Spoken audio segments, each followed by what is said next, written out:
Welcome back. This is E15, election 2015, and we're looking at the issue raised by former President Olusegun Obasanjo on our foreign reserve, saying that the government of Goodluck Ebele Jonathan has mismanaged $25 billion. Obadeoye, impact. He said it, Dikwa said it earlier. Reverend Father Mbaka, you know, came out last week, and the outburst for like 30 minutes, I was watching on air and everything, and I was now looking at the impact of that damage that the people following Mbaka in the southeast would have to the chunk of the voter, the people following President Goodluck Jonathan. And Tunde Bakare came out on Sunday, and I was told that Pastor Sam Adeyemi said his own, and one after the other. I see everything working against Jonathan's re-election, sincerely, because nobody seems to be his friend at this point in time. Everybody seems to be pointing out his errors here and there, and of course, it has gone to the clergy class and from all angles. I listened to Reverend Father Mbaka, and I so unfortunate that this same man, some weeks back, was singing the praises of this same Goodluck Jonathan. So something must have gone wrong there for him to have changed tone and now lambasting Jonathan from all angles. But really, I think these clergymen, they have a very strong influence on their followers. But Christians are they're a kind of people that are very difficult to predict. They are not the kind of people that want to follow a particular pattern of thought. Of course, it's their pastor. Of course, they idolize the level of spiritualism in Nigeria, how people take their pastor, and you know. But in the East, I don't think. Of course, the man has a very large followership, but I don't see him influencing more people than the PDP had already influenced in that region. Mohammed from Kaduna State. Hello, Mohammed. Good evening, sir. Good evening, Mohammed. Thank you for joining E15. Good evening. All right, I just want to make contribution regarding to the issue of that 20 billion over the missing money. Okay. I have the information even during the Senate report committee from finance. Okay. Well, the issue here in the Constitution of Nigeria, Section 164 of the Constitution stated that all the revenues should be paid to the Federation account. Only the personal income tax which should not be remitted. But the issue from that money which is not remitted to the CBN as what the Constitution has stated. So while they go ahead and use that money, which means there was no procedure for remitting that money. So CBN governor as a chief FS accounting officer, he was expecting that money to be remitted into the Federation account before, even though it will be used later, because that's what the Constitution has stated. Failure not to remit that money, which he now raised or said to the Mr. President that some money have not been remitted to the Federation account, which later on the Senate Committee on Finance later confirmed, saying yes, the money was not, but there was no due process. Means it was not remitted to the Federation account. That is why the CBN governor later said that. So the money should follow the due process. That was the outcome from the financial committee from the Senate. Okay, that is what I want to just make. Thank you so much for that brilliant contribution, Mohammed. Jide? Yes, what you forgot to add was that the Senate committee established that money was not missing. This is a straightforward thing. But the thing about Nigerians is that we are a very biased people. We don't dispassionately look at issues. It's just like the matter of this former chairman of the House of Reps Committee on Appropriation, who was involved in a scandal with Otedola and Farouk Lawan. I had friends who were saying, because they flagged Farouk Lawan over the years, they can't stand the fact that Farouk Lawan was involved in this scandal. When you tell them, look at what Farouk has done, they don't want to hear it. More people were attacking Otedola than the man who went to his house to take bribe. And up to today, you hardly find our so-called radicals even condemning Faruk Lawan. He's there just quietly in the House of Reps, shamed, quiet in his corner. He doesn't talk anymore. But Nigerians are not even condemning him. So it says a lot about who we are. Yes. You know, it says a lot about who we are. Because we used to see him as a hero. So he's free to do whatever pleases him. And the money he has spent, the money he has not returned it. And he's not in jail. So this is the way we are. The CBN governor said something. The Senate committee investigated and established that it's not exactly true. But nobody is even talking about that. Tomorrow, they still talk about a 20 billion missing. Somebody called Faruk Lawan and audacity of greed. The audacity of greed. It's amazing. It's called camp banking. It's amazing. And if you read what this guy said about him, Dino Miller, he said, Nigerians didn't know him. Yes. Because there are many people that we see as heroes. But they are worse, groups. They are worse than them. We just see them as well because we do not know them enough. Look at many people are contesting elections this season. We do not interrogate them. We do not even seek knowledge about such people. I think it's purely based on sentiment. Suddenly we just see them, and people who used to be killers, assassins, will suddenly be leading us. Because we don't care. We really don't care as a people. We don't ask the right questions.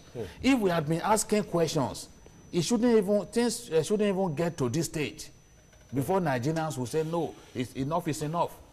But we are like a defeated people with our backs to the wall, and we've allowed things to degenerate to this point, and we now need a man who is part of the problem to be telling us that this is how bad things are. Because remember, during Obasanjo's time, I keep saying it, and because I have the facts, the worst cases of corruption in Nigerian history happened under Obasanjo. We didn't challenge him. We didn't put him in jail. Today now he can talk about other people because he thinks we are forgotten about Siemens, Alibotin, the national ID card. Tell me, even under, when they talk about Babangida and Jonathan, oh, very corrupt people, tell me the corrupt cases of corruption under those people that trump that of Obasanjo. Julia, let me quickly take this call from John from Ivory Coast. Hello, John.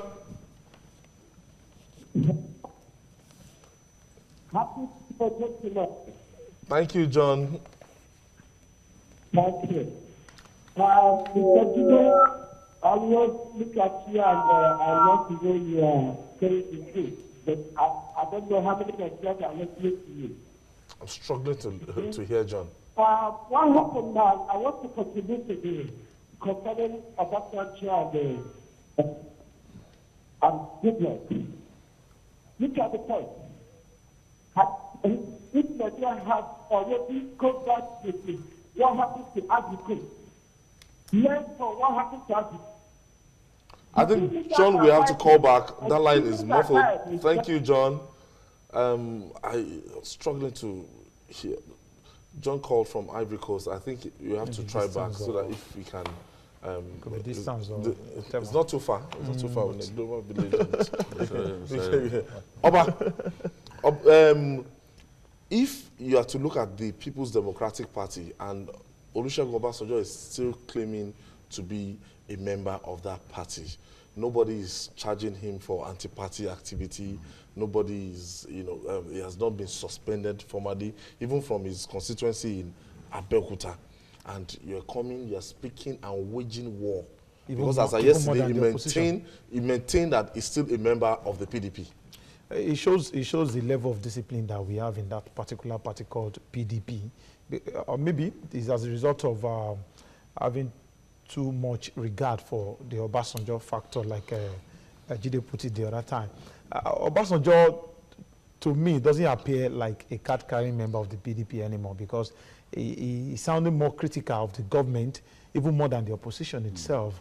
And I think the people who make decisions in that party should really sit down and ask themselves questions. If someone in Akure, for instance, a PDP member in Akure, a card-carrying member of PDP in Akure is doing the same thing that Obasanjo is doing, would they have folded their arms and looking at him without doing anything to him. So I don't know if Obasanjo is in the PDP or in the APC or whatever party. For me, it's difficult to determine.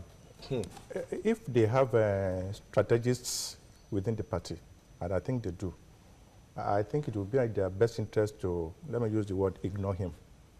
Because whether you like it or not, this guy still has some followership, and any attempt to wield the big stick on him will definitely boomerang. Don't forget that before Bamanga Tuko was shoved aside as the national chairman of PDP, Obasanjo wrote them a letter that, yes, they have been coming to beg him. Up till early December, some 5 governors still went there. You know, these guys, these guys on social media showed some of the guys on the ground prostrating, though we knew that those were not the people. Because, and the governor of, what do you call it? The governor of Akwa Ibom came out, and the Sule Lamido, who everybody sees as an Obasanjo boy, came out and said, yes, we have been talking. And Obasanjo told them, even in their presence, that, well, until they make amends. And you see, what Obasanjo is trying to do is akin to what Senator McCain did when the former American president wanted to go for a second term. And despite in fact that they're the same political party, this man said, I'm not going to support you until he was appeased. But I think beyond that, what is very, very important to some of us is, if it is possible, let us put the Obasanjo issue aside. Because whatever he's doing now is just to feather his own nest. We know him. The Obasanjo is no stranger to some of us. We know his antecedent. And don't forget, when Shagari was there and he was misbehaving, Obasanjo saw the signs that there was a coup, or a coup was imminent. For the first time, he came out to hit Shagari, and before you could say Jack Robinson, there was a coup. Again, when Yar'Adua was about to take the final leave, Obasanjo came out because he saw him, and he said, oh, this is indeed a vegetable. So, it's like I said, it's a general. Why did he go for a vegetable? I know, because he thinks... That's the thing. He's an enemy of Nigeria. Let me take you take somebody who let is me take this call from Yaya from calling from Taraba State. Of all the people... Yaya from Taraba State. Good evening, Yaya. Yeah, thank you very much for this very enlightening program. You're welcome, Yaya. I would say I agree with the man in Nigeria, I don't know, the man with the TVC guy. Okay. When he said the problem we're having now was caused by Obasanjo because he brought Goodluck Jonathan. But he has, like he once said, he said you can help a man to get a job, but you cannot help him to do it. He got the job for Jonathan, expecting that Jonathan was going to do it. Now he has discovered that Jonathan cannot do it. And I think the best thing for him to do is to be fair and honest about Jonathan, so that the people he has imposed Jonathan on can now see the real Jonathan and make another decision. That is what he's trying to do now. And for Jonathan, I believe the game is up.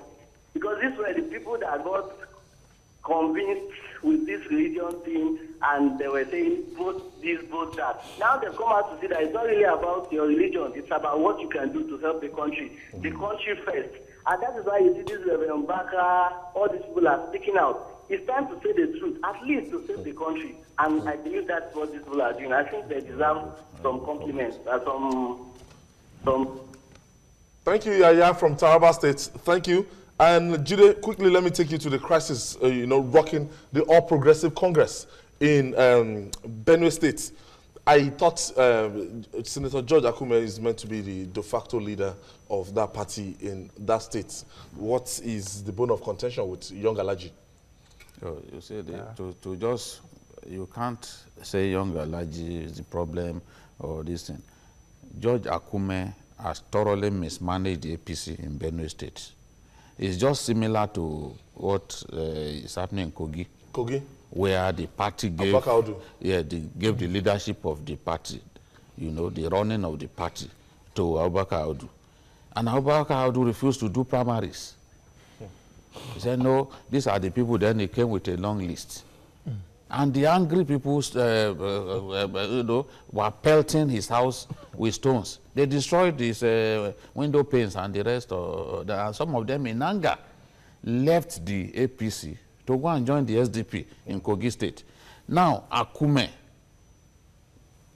is determined to make Yotom the former Minister of State for Industry, Trade and Commerce, the candidate of the APC in Benue State, after Yotam lost heavily in the PDP primaries, he came late into the party, and you suddenly want the rest of them who had been fighting, you know, all this while, fighting the PDP in the state to give up their ambitions. And they are saying, no, you can't do this. This guy, when did he even join our party? And if you are saying you want a consensus candidate, the decision should be made by us, the contestants.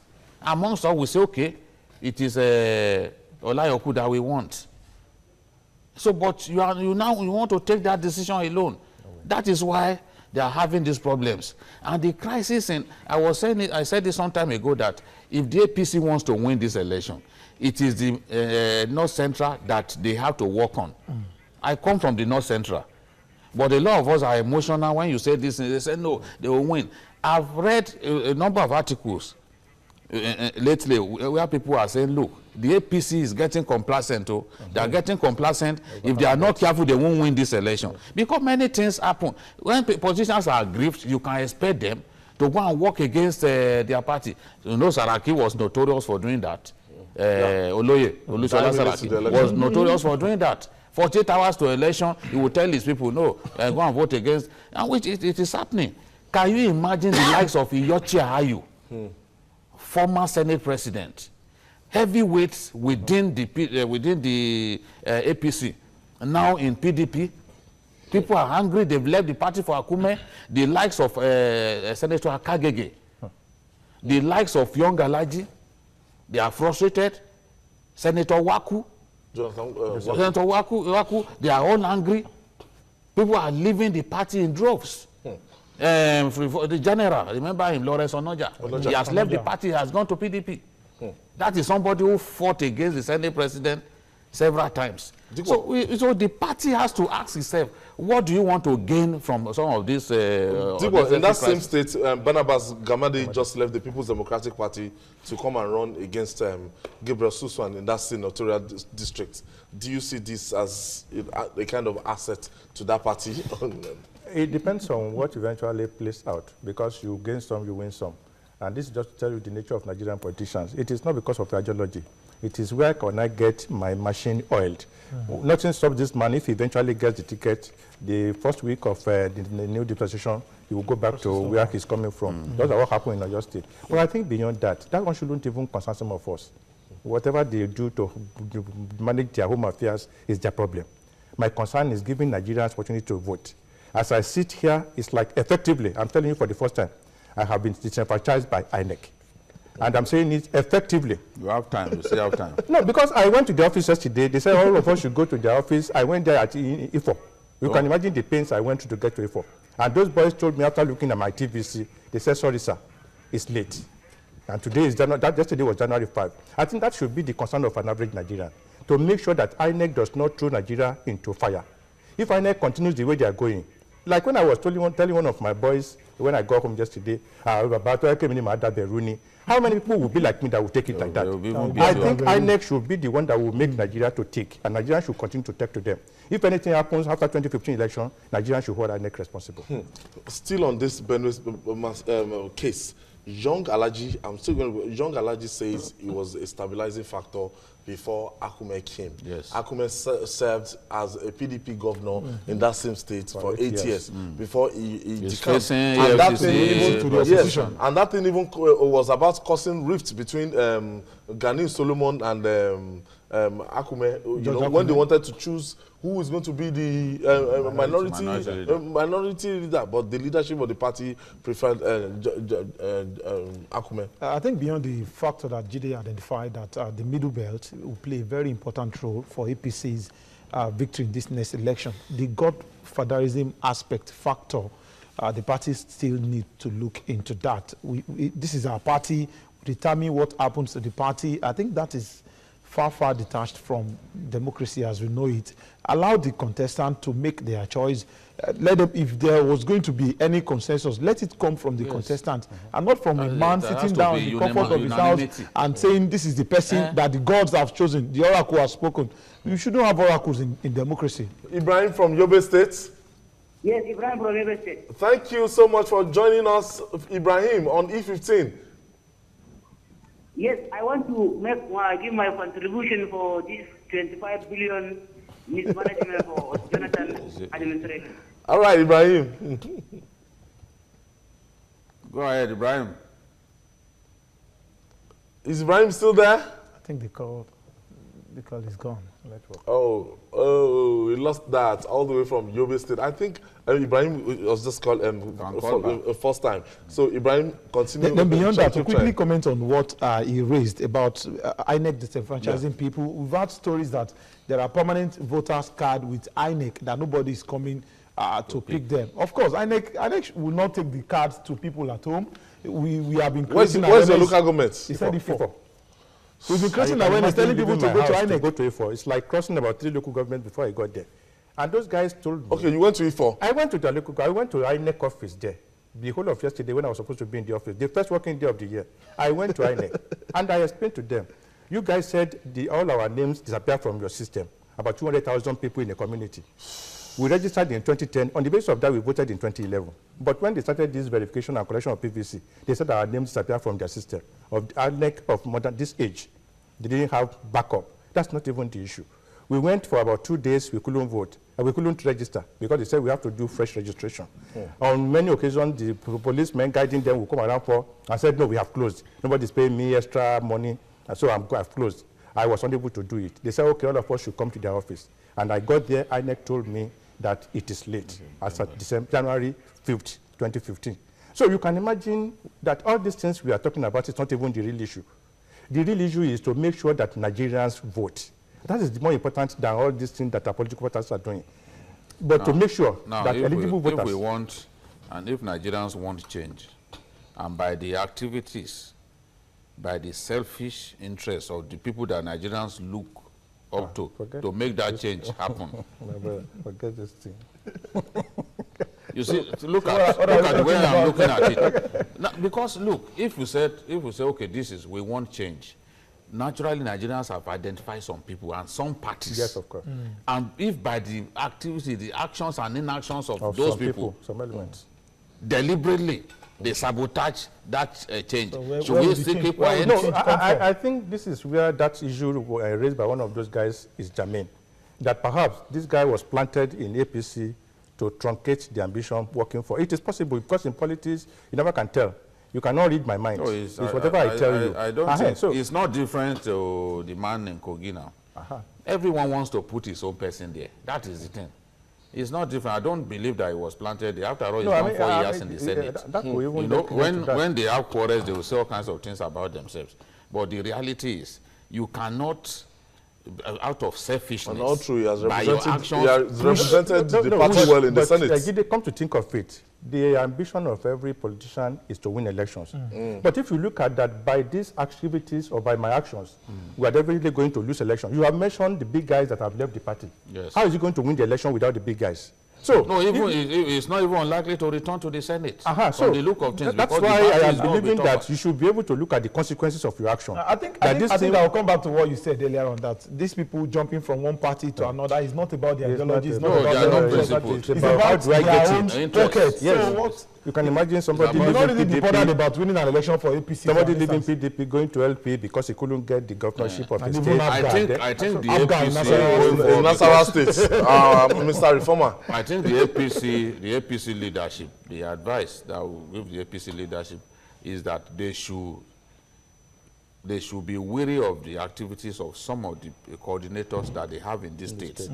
Because the elevated greed and selfishness of those people will bring the party down in those places. BENUE, some months back, was considered as one of the swing states where anything can happen, any party could win. And they had a lot of formidable elements coming into the APC, you know. Now you have some people like Daniel Saro, 2-time senator, who like Daniel Saro moving out of the party. You have young Alaji, someone that the youth respect and is popular.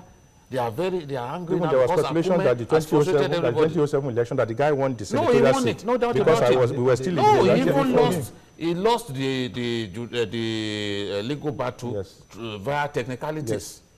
Even He lost 2007, it he via defeated the technicalities. Senate president. Yes, He defeated the in Senate 2007, he Yes. defeated the Senate president. It was via technicalities that he lost in the I appeal think court. the Senate president had to consult Wole Olanipekun SAN, took him with a private jet, and it was Oh, they had fixed. they had to talk to these people. On that note, Is it not late? and that's our program today. Join us again tomorrow as we examine other burning issues linked with the 2015 general elections on E15. I am Ayodele Uzubakun. See you tomorrow.